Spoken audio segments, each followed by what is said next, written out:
welcome back. And we are here with our moms and mompreneur panel today, and we are talking about our favorite subject, sex and marriage after children. This conversation we talked about after an Instagram kind of post we read. It was a mom asking, how do you keep, you know, your sex life or your marriage or your relationship, your intimacy. Okay, that's what she said. She said, how do you keep your intimacy going after the kids? And Vanessa's like, well, you lock the bathroom door. You always criticize me for this, but okay, everybody has a different definition of what is intimate for them and what they need in a relationship, and some people equate sex with love more than others do. Like, everyone has a different way of looking at relationships. That's why we have our amazing moms here. A array of perspectives from our mom panel. Okay, so I think we're going to start with, now that you're married, did your and have kids and have children, did your intimacy levels change? Yes. Across the panel. How did your relationship change? Yeah. I felt like my body wasn't my own for a long time there because I carried your children and then I continued to breastfeed, and so there was a lot of components of me that didn't feel like they were mine. Did anybody have an off limits? Like, I was off limits when I was nursing. Like, you couldn't touch me in certain areas because I was so uncomfortable from breastfeeding. It was like that was my babies now. Anybody else? Oh. No, you're fine? You did? Yeah. It wasn't as, I would say, sexual anymore. Yeah. It is interesting, though, when you're sharing your body, right, with your husband and your child at the same time. Right. Yeah, for sure. I never even considered it that way. Like, I'm still a breastfeeding mom. Yes. But to me, they're separate. And I think going back to, like, how do you find the time? I think anything that you prioritize, anything that you find important, you make time for. So maybe I don't go to the gym, but the other stuff is good. You know? So I think it's just, you just make it important. Yeah.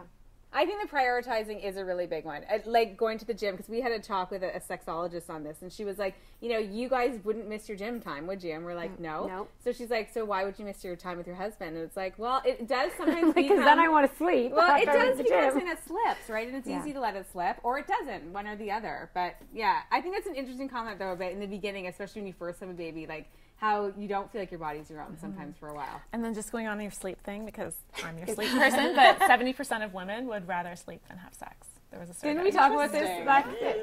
You're tired, right? You know, I used to judge this so much and be like, you're not having sex anymore? Like, it doesn't take that long, right? Like, maybe you're not having sex anymore.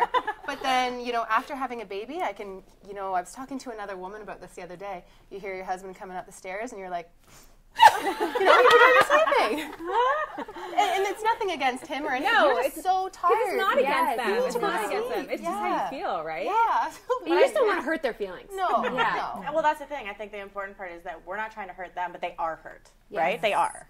So just recognizing that. Now. Sure. And I think the other way goes too, like for both of my children, I put on 60 plus pounds, and I didn't look or feel like myself, but I still had the same needs and requirements, and I didn't feel I was getting the same reciprocation, you know, and I struggled with that. I was like, whoa, what am I, who am I, what am I, what's my role here? Yeah. And I think, it's just interesting how that can affect you. And I think, but back to your original question, like, how do you make it work? I think you're just more creative after kids.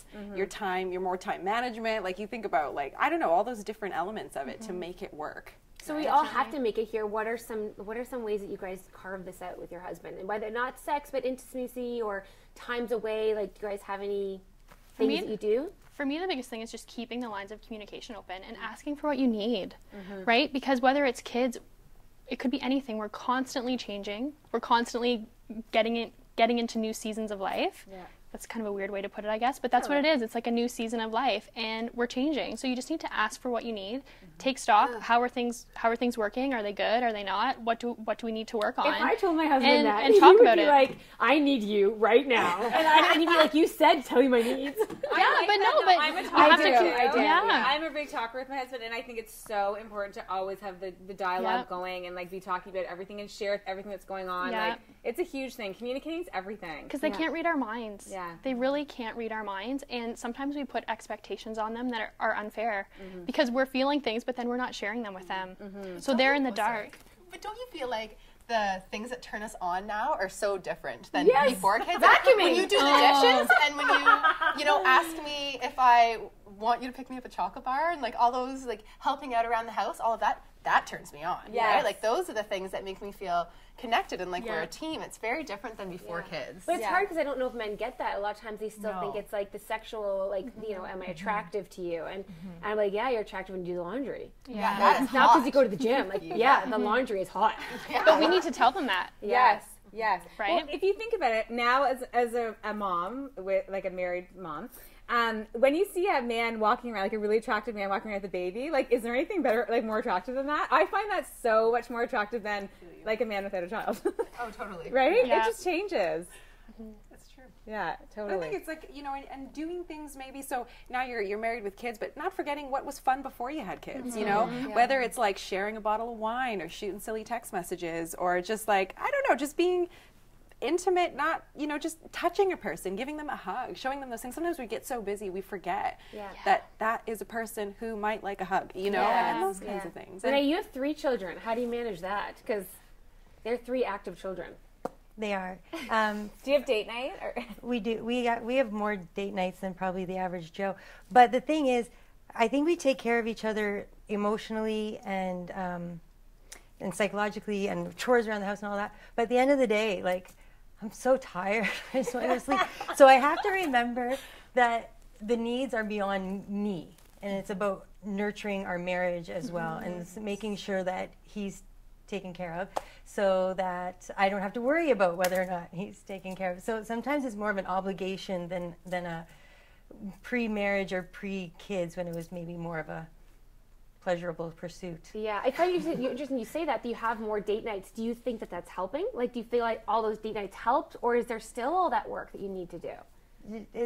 I am amazed all the time how much work marriage is and a successful family is, and you can't coast. There's no, all right, we're best friends, this is gonna be great forever. It's like, well, that was a good day.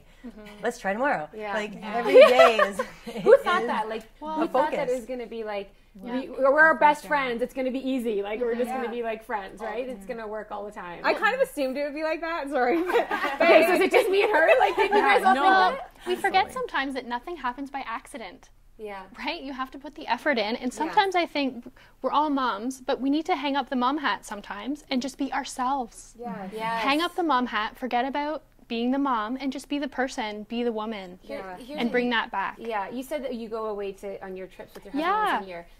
And I made a joke that I drywall with my husband. And no joke, I said to my husband in the morning of our drywalling, I was like, why are we so much more fun? And the kids aren't here because the kids were at Grandma and Grandpa's. And I was like, it was like this intimate weekend of drywalling. Yeah. But it was like we were ourselves like before we were married with kids. And it's so refreshing. It like reminds you why you fell in love with them, why you had kids with them. And it's like you need that alone time to like have those feelings again. So all our moms Are you agree. Gonna cry? I know.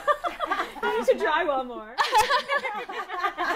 But it is, we all agree it's really important, right? Yeah. Totally. So, thank you so much again for doing this with thank us you, this ladies. week. We love all your opinions and your feedback. It's so awesome. Yes. So obviously the common census here is that we need to carve out the time with our partners and really, you know, make sure we create. But even if time. you have the date night, you still need to work on the marriage. Yes. It's a work in progress, right? Yeah. Well, thank you so much, and join us next week for more time with our moms. And you can follow us online on Instagram at Diapers and Lip Gloss. See you next week. Bye.